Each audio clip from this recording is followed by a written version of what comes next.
Hi, this is Susie Chill from susiechill.com, and today I'm speaking with spiritual author Luis Angel Diaz from Nevada in California.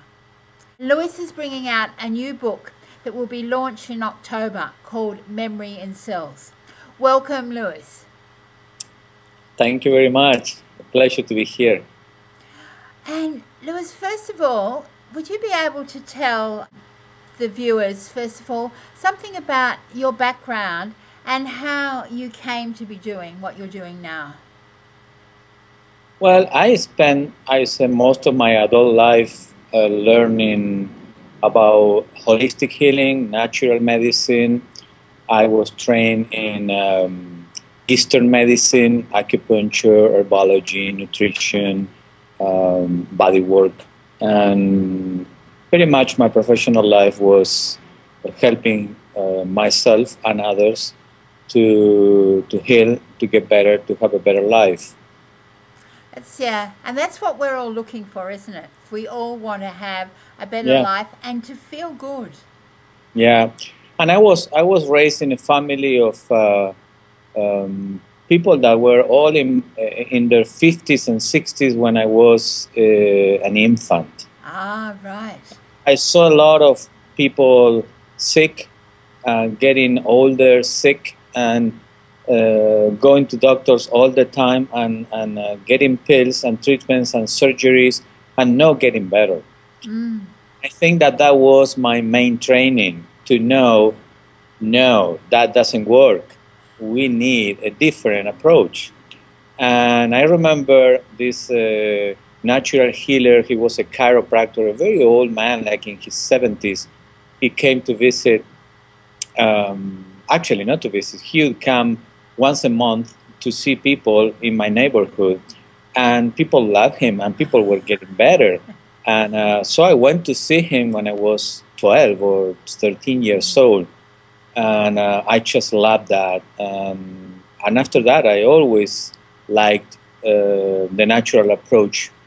It always resonated with me up to this day. Isn't that amazing that as a child you were sort of almost sort of put in a situation that gave you almost a life purpose?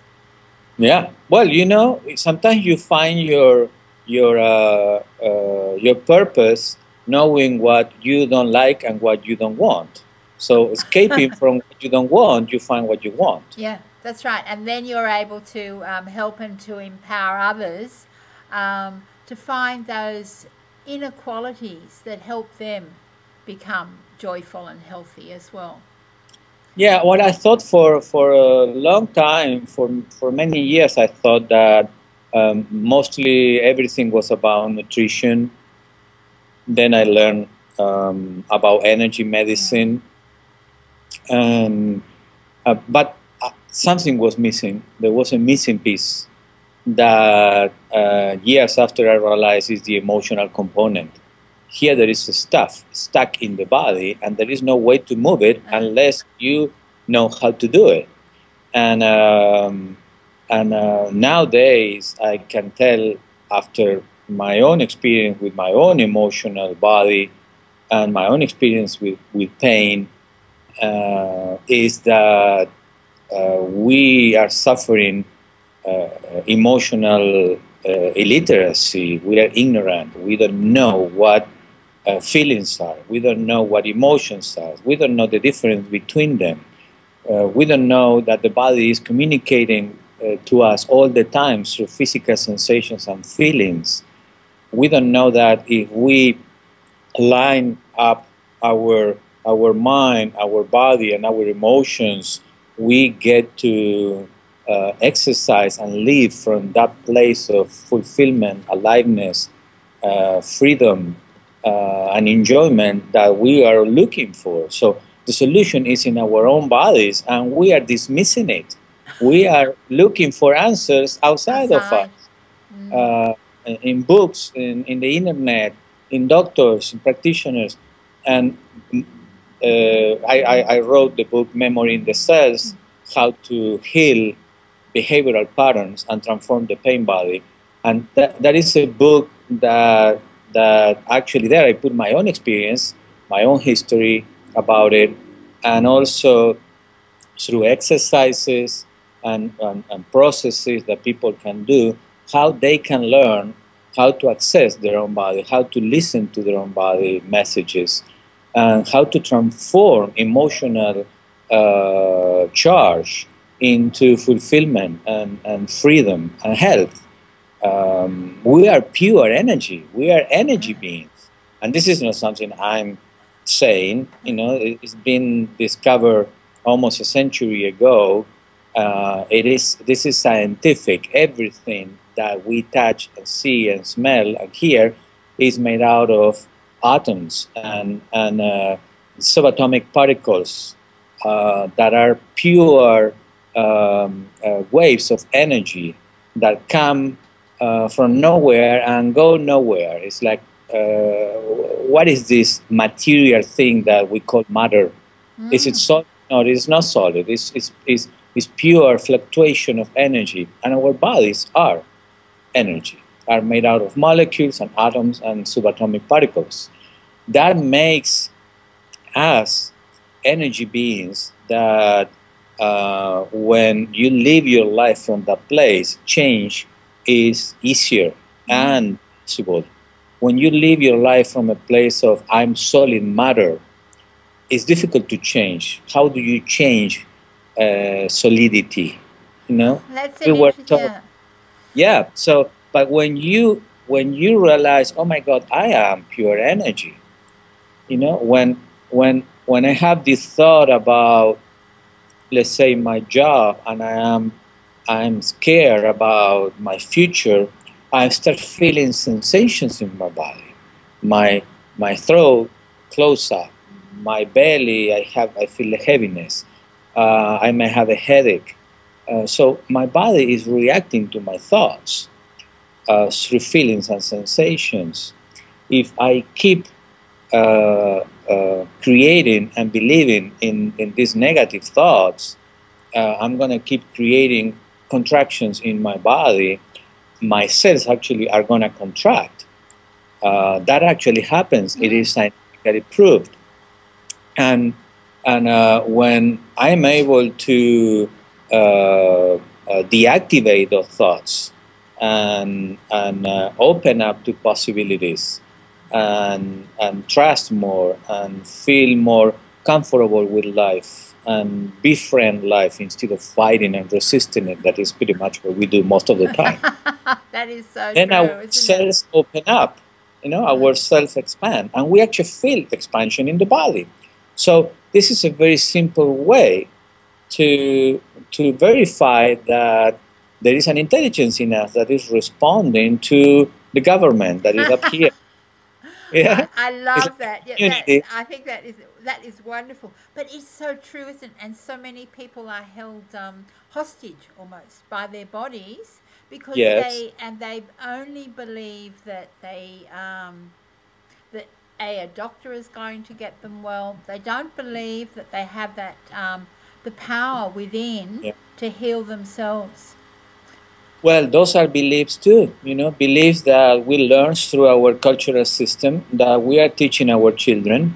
It's very important to understand this, because then we can support our children in a different belief system.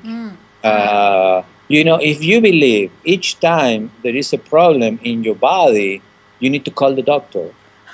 Well, of course you're going to do that. And each time you feel bad or someone else feels bad, you're going to call the doctor. Yeah? So that very simple thing that has the best of the intentions actually is very disempowering, because that means that your well-being depends on someone else that you don't even know. Sometimes you just call a clinic and someone comes, you never met them before, and they tell you what to do with your body, with your psychology. Yeah? So this is very disempowering. This is not true. You know, it's good to have a specialist and go to see them when you did everything you could and you don't find a way to do it, but not before. So, because otherwise that creates what I call the victim mode. Yeah, We like live a in victim, mode. a victim I depend mentality. on others. Yes, Yeah. my happiness depends on others. Therefore, my unhappiness depends on others too. When I'm unhappy, someone else is Has is, is caused it. guilty. Yeah, Yeah. yeah, that's right. So with your book, Memory in the Cells, you're sharing examples of how say stories of people who've used your method. And Yes, actually, there are real cases explained there for the different. There are different processes that I share in the book, and I show real cases with people applying the processes on themselves. oh, right, that's fantastic. So it's for people who are going to buy the book, they're actually going to get some really practical examples of how they can employ this in their lives and how that will be able to empower them. So one very practical thing that people can use right away after listening to this is this. Our negative, uncomfortable feelings are telling us that we are away, we are not exercising our natural design. Our natural design holds a bunch of values, what I call human values. They are also called human needs. It's like we all need the same. And each time that you are exercising your values, each time that you get close to your values, you feel good. So, a very practical thing. How are you feeling now? How do you feel in 10 minutes? How are you going to feel in an hour, in 2 hours? Check. If you are not feeling comfortable, some value of yours is not being met. Therefore, your body is telling you you are getting away from what is really important for you. You are missing the mark. Mm-hmm. Yeah. If you feel good, means that some things in you are being satisfied that are very important for you. So your body guides you. So, Your feelings guide you. So what you're suggesting for people is really very much is that listening very closely to your body and becoming really in touch with what your body is telling you. And if you're not feeling good, what do you actually suggest to people that they do? Well, first, if you are not feeling good, that doesn't mean it's wrong. That is what we were taught. That's right. We were taught that negative feelings are wrong, are bad, are shameful. Someone needs to be blamed for that. That's not true. That's part of the emotional ignorance that we have. Negative feelings is away from the intelligence that we all have that is incredible, the intelligence that each of us has. It's not rational intelligence, it's body intelligence. That intelligence is thousands of times more intelligent than our rational intelligence. Like at this moment, we are digesting, breathing, all our immune system is working. Your nervous system, our nervous system is working. We are thinking, we are feeling. Thousands of functions are happening at the same time. And we are not even thinking of them.